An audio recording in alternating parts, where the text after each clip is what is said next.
नमस्कार, आप सभी का मेरे इस चैनल पर बहुत बहुत स्वागत है। आज हम बात करेंगे प्रभु श्री राम के बारे में। प्रभु श्री राम को भगवान विष्णु का 7वां अवतार माना जाता है। प्रभु श्री राम हम सभी के लिए प्रेरणा का स्रोत हैं। उनकी जिंदगी से हमें बहुत कुछ सीखने को मिलता है। प्रभु श्री राम को मर्यादा पुरुषोत्तम कहा जाता है। इन्हें सूर्यवंशी भी बोला जाता है। प्रभु श्री राम का जन्मोत्सव राम नवमी के अवसर पर मनाया जाता है और पूरे देश में हर्षोल्लास का माहौल रहता है। प्रभु श्री राम त्रेता युग में पैदा हुए थे और गुरु वशिष्ठ ने इनका नामकरण किया था।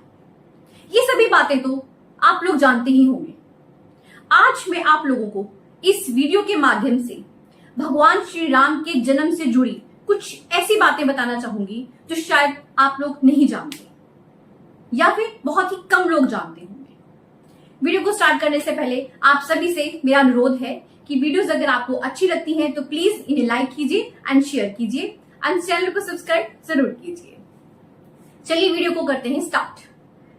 सबसे पहली बात, गायत्री मंत्र तो आप सभी पढ़ते ही होंगे।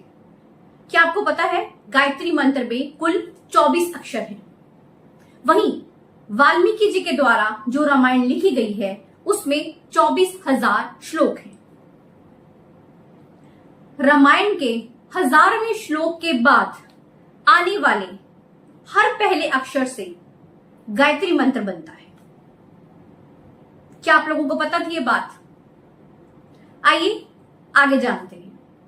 प्रभु श्री राम के माता पिता और भाइयों के बारे में तो अक्सर हम सभी जानते हैं। क्या आप लोग जानते हैं कि प्रभु श्री राम की एक बहन भी थी? जी हाँ, उनका नाम था शांता और इनकी माता कौशल्या देवी थी। एक बार अंग देश के राजा प्रभु श्री राम के पिता श्री दशरथ के पास आते हैं। उनके पास कोई संतान नहीं थी, तो दशरथ जी ने अपनी बेटी शांता को उन्हें सौंप दिया था। तीसरी बात, आप सभी जानते हैं कि भगवान श्री राम भगवान विष्णु का अवतार रहे हैं। वहीं लक्ष्मण जी शेषनाग का अवतार। क्या आप लोग जानते हैं भरत और शत्रुघ्न किनका अवतार है? मैं बताती हूँ। भरत और शत्रुघ्न भगवान विष्णु के हाथ में जो सुदर्शन चक्र है और जो शंख शैल है उन्हीं का अवतार है। हम सभी जानते हैं कि प्रभु श्री राम का विवाह माता सीता के साथ हुआ था और ये एक स्वयंवर के थ्रू हुआ था। क्या आप जानते हैं इस स्वयंवर में एक धनुष का उपयोग किया गया था और ये भगवान शिव का धनुष था। क्या आप उस धनुष का नाम जानते हैं? जी हाँ, उस धनुष का नाम है पिनाक। हम सभी को पता है कि भगवान श्री राम 14 वर्ष के वनवास पर गए थे। वहीं सीता माता उनके साथ गई थी और भाई लक्ष्मण भी गए थे।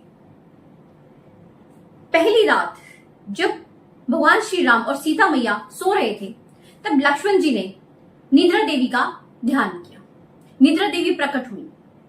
तब लक्ष्मण जी ने उनसे ये अनुरोध किया कि मुझे ऐसा वरदान दीजिए कि मैं ये पूरे 14 वर्ष सो नहीं, बस जागता ही रहूं। तब निद्रा देवी ने कहा कि ये तभी मुमकिन हो पाएगा अगर तुम्हारी जगह पर कोई और सो जाए। तब लक्ष्मण जी ने निद्रा देवी को अपनी पत्नी उर्मिला के पास भेजा। तब उर्मिला देवी से निद्रा देवी की बात होती है और ये तय होता है कि पूरे 14 वर्ष माता उर्मिला लक्ष्मण जी की जगह पर सोएंगी और लक्ष्मण जी ने पूरे 14 वर्ष तक सोकर नहीं देखा। अगली बात, क्या आप जानते हैं वनवास के दौरान प्रभु श्री राम जिस जंगल में रुके थे वो राक्षसों से भरा हुआ जंगल था और जंगल का नाम था दंडकारण्य। आइए ऐसी एक और बात जानते हैं। क्या आप लोगों को पता है कि लक्ष्मण जी ने जल समाधि ली थी?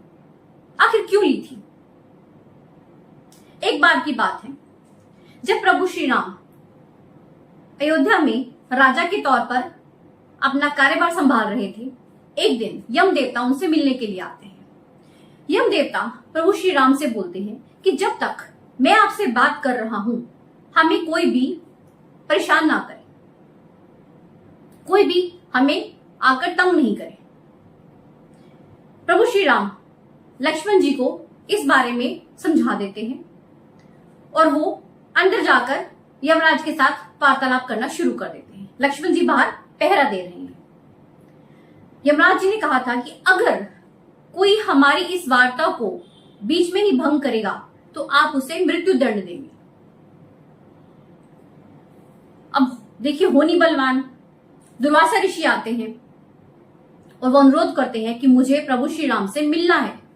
लक्ष्मण जी बोलते हैं अभी उनकी बात यमराज के साथ चल रही है, आप थोड़ा सा विश्राम कर लीजिए।